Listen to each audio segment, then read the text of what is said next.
Racist white cop tries to humiliate black soldier, but his shocking comeback leaves everyone speechless. The late afternoon sun blazed down on the two-lane highway, casting heat waves that shimmered off the asphalt. Lance Corporal Marcus Cole, freshly home from deployment, drove down the empty stretch of road in his old sedan, his military uniform still crisp, hanging on his frame in sharp, neat lines. His military ID sat beside him, catching the sunlight in his cup holder. He was just a few hours away from reuniting with his family, their joyful faces playing over in his mind like a comforting film. But the warmth of that thought was quickly washed away when he saw the flashing red and blue lights in his rearview mirror. Marcus's stomach tightened. He let out a slow, deliberate breath, pulling the car onto the shoulder. His pulse quickened despite his efforts to remain calm. He knew all too well what could happen during a traffic stop for a black man, uniform or not. As the police cruiser rolled to a stop behind him, Marcus kept his hands on the wheel, his eyes straight ahead.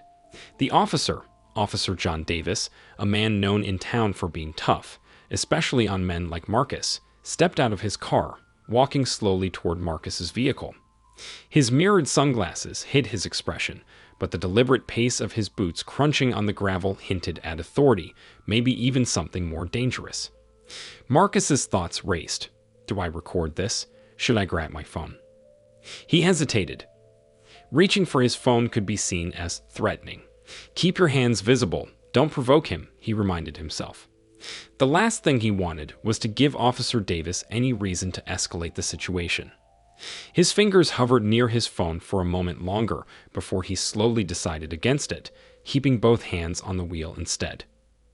The weight of that decision settled in his chest, and his pulse thudded in his ears.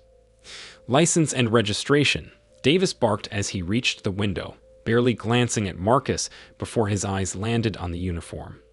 Marcus moved cautiously, keeping his movements smooth and deliberate. His military training told him not to make any sudden gestures, so he reached for his wallet and registration slowly, handing them over without a word. Davis's eyes flickered over the ID, lingering on the words Lance Corporal just long enough for Marcus to notice. Military, huh? Davis muttered, his voice laced with a sneer. You think that makes you special or something? Marcus's jaw tightened, but he kept his face neutral. He knew this routine all too well. Just doing my duty, sir, Marcus replied, his voice calm and steady. Davis stepped back, inspecting the car like a predator sizing up its prey. You military types always think you're above the law, flashing that uniform like it's some kind of shield. Marcus swallowed the growing knot of frustration in his throat. Just following the law, sir. Davis's eyes narrowed, the lines of his face hardening as he moved closer. Step out of the vehicle. For a split second, Marcus hesitated. There was no reason for this. He hadn't done anything wrong. Do I comply? Do I challenge this? The heat from the sun beat down on the car, making the air inside feel stifling. Marcus could feel the anger rising inside him, but he pushed it down. He wasn't about to make things worse. With a deep breath, he unbuckled his seatbelt and stepped out of the vehicle, his hands visible, his shoulders squared. He'd been through worse in combat, but this felt different. Davis circled him slowly, his boots grinding into the dirt, exuding the kind of authority that seemed designed to provoke. What's a guy like you doing out here, anyway? Davis asked, his tone thick with condescension. This isn't your neighborhood. Marcus's hands clenched at his sides. The thinly veiled racism in Davis's voice was unmistakable. Do I call him out? Say something. I'm visiting family, Marcus replied, keeping his voice steady, though the anger simmered just below the surface. Davis scoffed, stepping closer, close enough for Marcus to see his own reflection in the officer's sunglasses. You think just because you wore a uniform, you're better than the rest of us. You're nothing special. The words cut deep, but Marcus kept his face calm, his expression unreadable. He'd faced worse insults, worse threats, but this, being disrespected in his own country, in the very uniform he wore to serve and protect, it stung. I'm not looking for trouble, sir, Marcus said, fighting to keep his voice measured. Davis smirked, his hand drifting toward the holster on his hip, his fingers twitching slightly. Good, because out here, You play by my rules. Don't forget it." Marcus's heart pounded. His eyes flicked to Davis's hand, then back up. He could feel the tension, the danger in the air, but he wouldn't give Davis the satisfaction of seeing fear. Instead, he stood tall, silently counting the seconds until this nightmare was over. He could only hope it would end with him walking away. The sun blazed overhead, casting long shadows on the deserted highway. Marcus stood beside his car, his feet planted firmly on the dusty ground, the heat radiating off the asphalt in waves. Officer Davis circled him slowly, the scuff of his boots on the gravel the only sound in the stillness. Every deliberate step felt like a challenge, as if the officer was waiting for Marcus to crack under the pressure. "So, where were you stationed?" Davis's voice broke the silence, his tone casual but laced with mockery. He didn't care about the answer. Marcus knew that much. "Afghanistan," Marcus said, his voice steady. Davis let out a low chuckle, the sound grating against Marcus's nerves. "Afghanistan, huh? Must have been tough out there. Bet you came back thinking you're some kind of hero."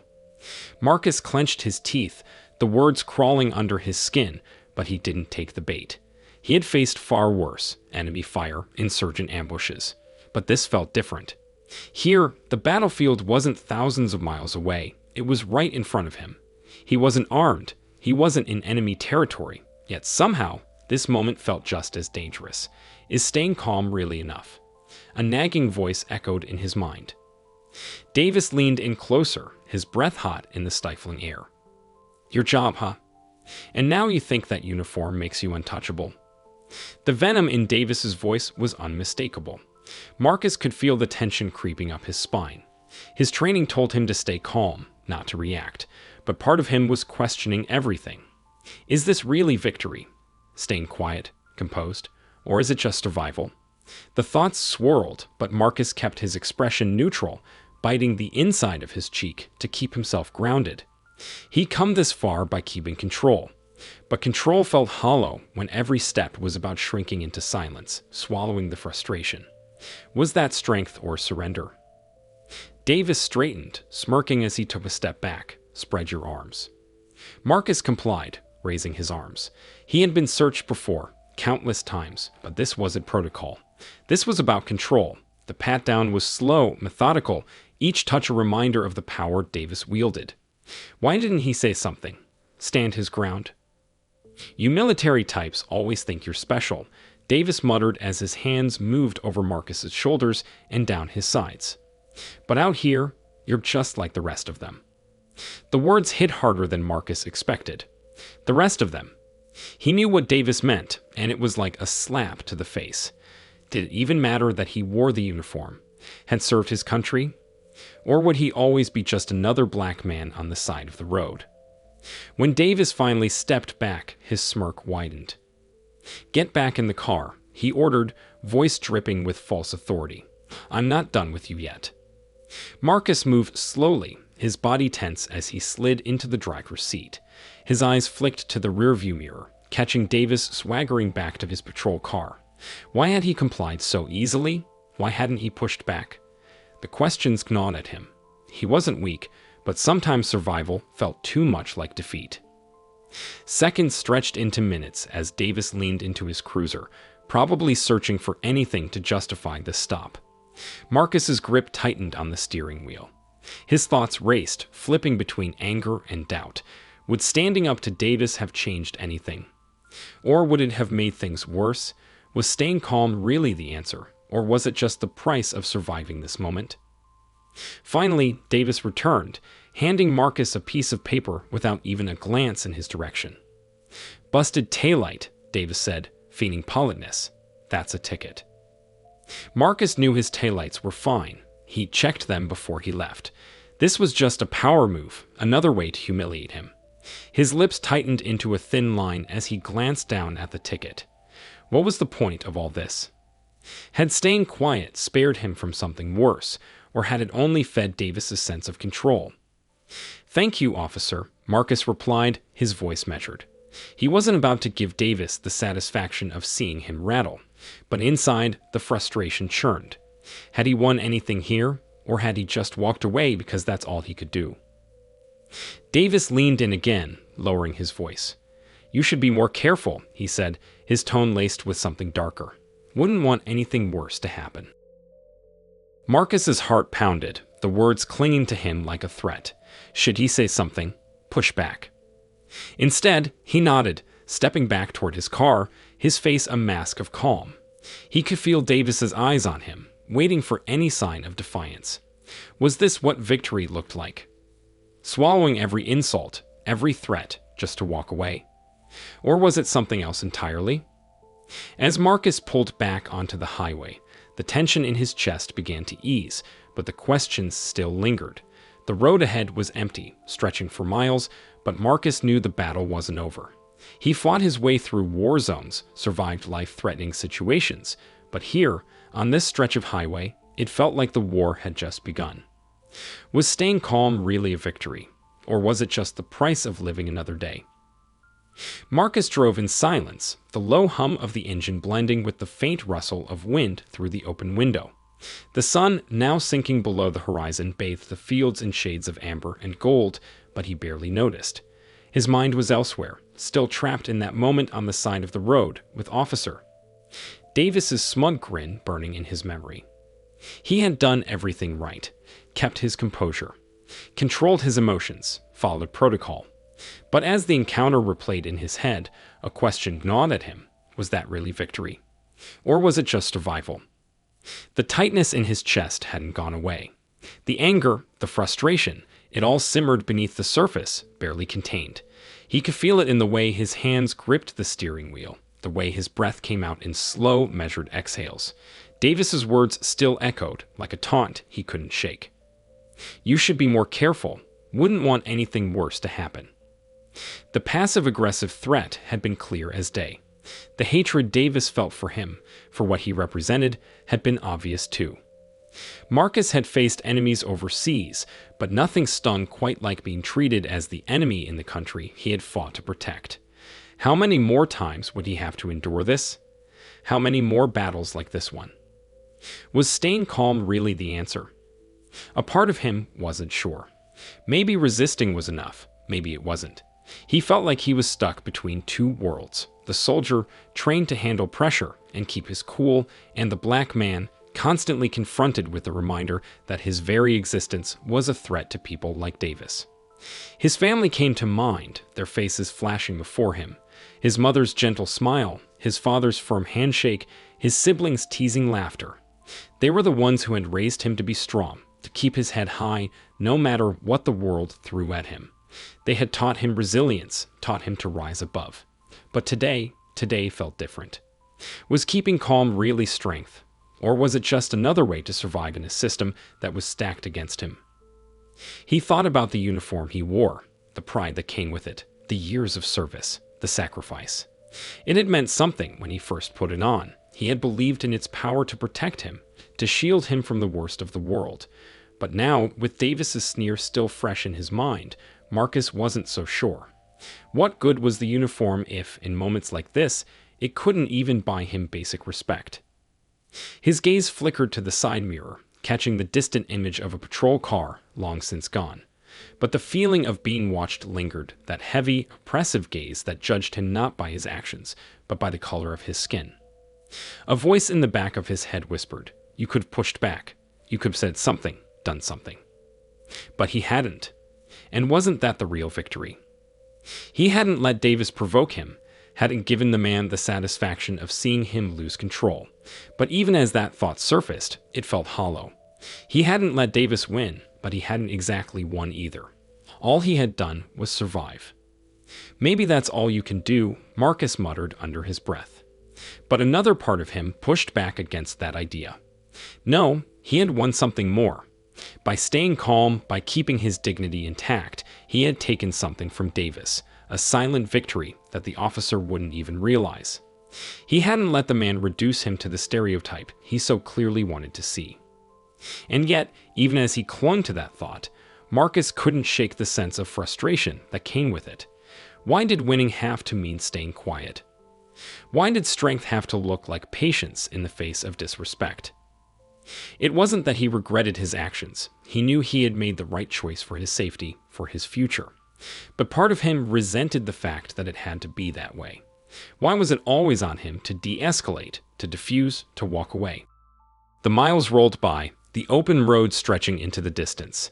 Slowly, the tension in his body began to ease, his hands loosening on the wheel, his shoulders relaxing. He couldn't change what had happened, and he couldn't change Davis. But he could control how he moved forward. He could choose how to carry this experience. His thoughts drifted back to his family, the people who had taught him to be proud of who he was. They would understand his frustration, his anger, but they would also remind him that he was more than what Davis had tried to make him feel. He was a son, a brother, a soldier. He had already proven his strength, not just in battle, but in life. As the sun dipped below the horizon, casting the road in shades of purple and orange, Marcus found himself smiling. It wasn't a big smile, but it was there. Victory didn't always come with fireworks or grand gestures. Sometimes it was just the quiet knowledge that you had made it through, that you had held on to who you were in the face of everything. And that, Marcus thought, was enough. It had to be.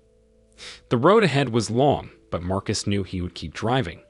He would keep going, keep fighting, even when the fight wasn't fair. Because at the end of the day, his strength wasn't just in surviving. It was in knowing that, no matter what, he would never let anyone take his dignity from him. Weeks had passed since the roadside encounter, and Officer Davis couldn't shake the look in Marcus Cole's eyes.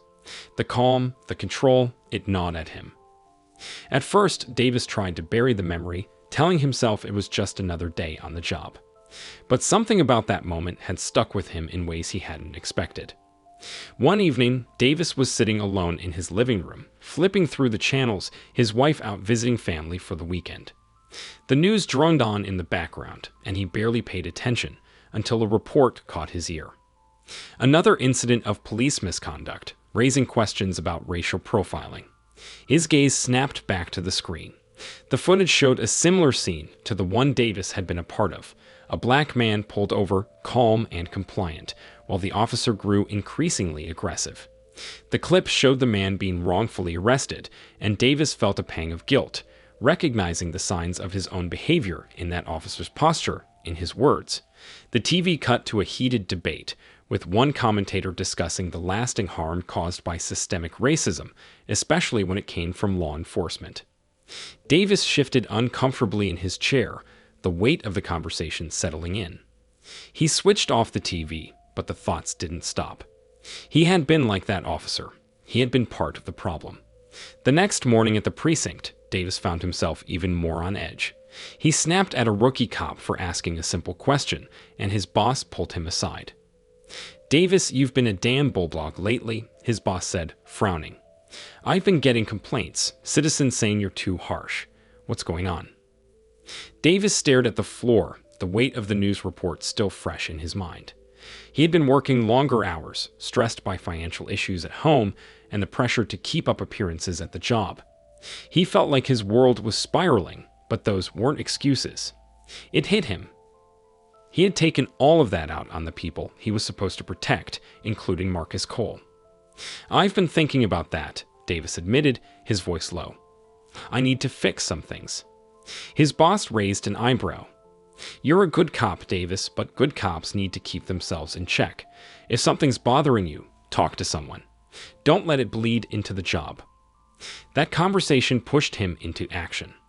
After a few sleepless nights and some long talks with his wife, Davis finally signed up for counseling. At first, it felt strange, sitting across from someone and talking about his issues, but over time, it helped him see his anger for what it was: misplaced, dangerous, and rooted in things he hadn't even realized. And the image of Marcus's calm face wouldn't leave him. Back on base, Marcus couldn't ignore how much had shifted since the encounter. The heavy weight that had once pressed down on him had begun to lift, replaced by something else, a renewed sense of purpose. The fight against racism had always been long, exhausting, but something about facing Davis had rekindled his resolve. He wasn't just standing up for himself. He was standing for the countless others, both in and out of uniform, who had been wronged by a system designed to ignore their suffering. The base itself hummed with the same energy as always: drills, routines, and chatter among the troops. Yet Marcus noticed the subtle changes. His fellow soldiers, many of whom had heard about his roadside encounter, now looked at him differently. There was a respect there that hadn't been so visible before. They saw the strength in how he'd handled it, how he carried himself through the whole ordeal without letting anger overtake him. Some approached him privately, seeking his advice. "How do you do it?" One soldier asked after an evening briefing. "How do you stay calm when people come at you like that?" Marcus smiled faintly, pausing before answering. "It's not easy, but you've got to remember who you are and what you stand for. No one can take that from you, unless you let them." His words struck a chord with those who heard them. Marcus found that, slowly, his story began to spread beyond the base. People back home heard about it. Friends, family, even strangers in his hometown learned how he had handled the situation with Davis, and it resonated. It wasn't long before Marcus received an invitation to speak at local schools. At first, he hesitated. He wasn't one for the spotlight. But after some thought, he realized this was bigger than him. His story wasn't just about his own experience. It was about showing others, especially young people, that dignity and strength in the face of prejudice could inspire real change. At one school assembly, Marcus stood before a group of wide-eyed students, their attention fixed on him. He spoke with calm authority, his voice strong and clear. "I wear this uniform with pride," he said, gesturing to the military attire he still donned. "But it's not the uniform that defines me. It's my actions, my values, and my belief in justice and equality. That's what makes a true soldier. That's what makes a person strong." The students nodded, hanging on his every word, and Marcus could feel the impact his message was having. As they asked questions, eager to know more about his experiences, Marcus realized how much they looked up to him.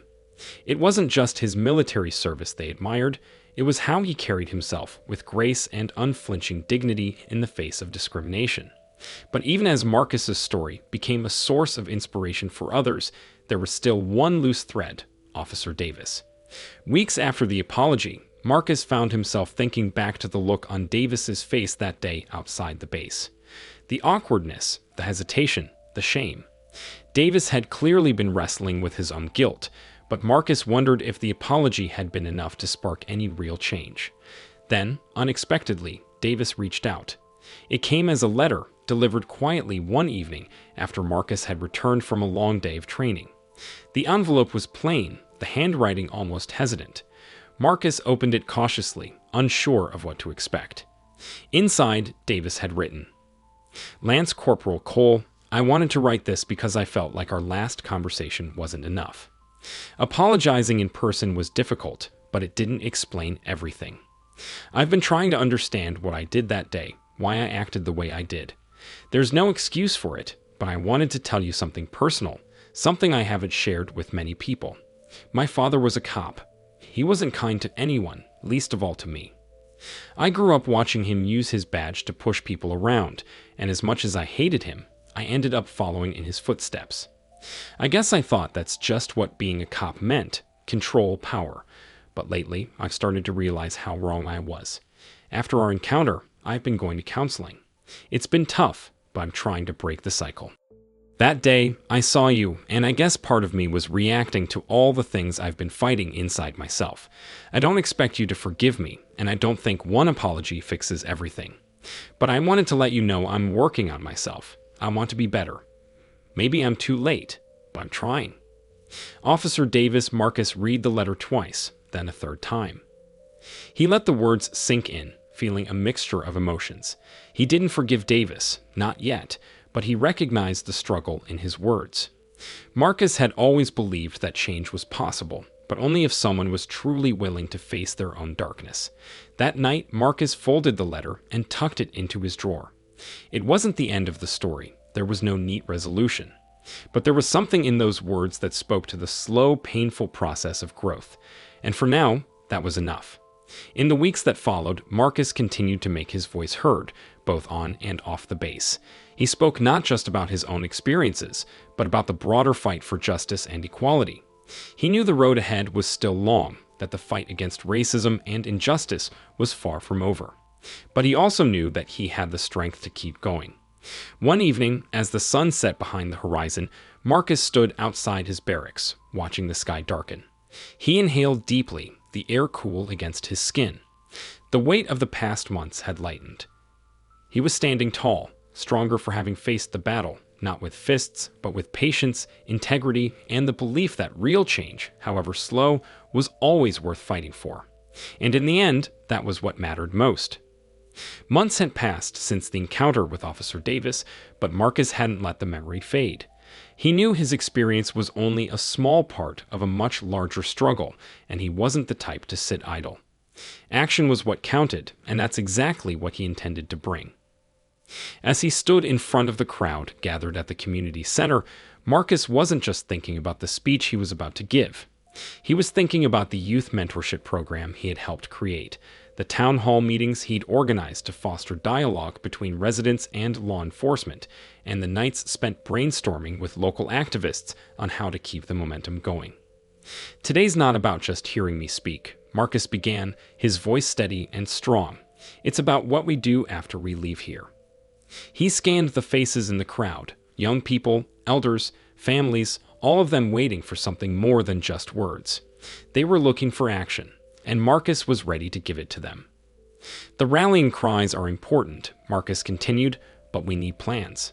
That's why next week, we're starting a community-led initiative for police oversight in this city. We'll be working with our local government to implement real changes, body cams, regular reviews, transparency in every interaction. We're not waiting for someone else to do it. We're taking control. The crowd erupted in applause, the energy palpable. Marcus let it wash over him for a moment before raising his hand to quiet them. But that's just the beginning, he said, his tone deepening with determination. We need to empower our youth. We need to mentor them, guide them, show them that their voices matter. That's why I've committed to leading a youth leadership program right here in this community. It's about building the next generation of leaders who will keep this fight going long after we're gone. From the corner of his eye, Marcus saw a group of high school students standing near the front, wide-eyed and listening intently. One of them, a boy no older than 16, looked up at Marcus with a mix of awe and hope in his expression. Marcus nodded in his direction, silently telling the young man that this was for him and for all of them. We can't just fight for change. We have to build it piece by piece, block by block. And it's going to take all of us working together. That means showing up to meetings, voting in every election, and holding our officials accountable.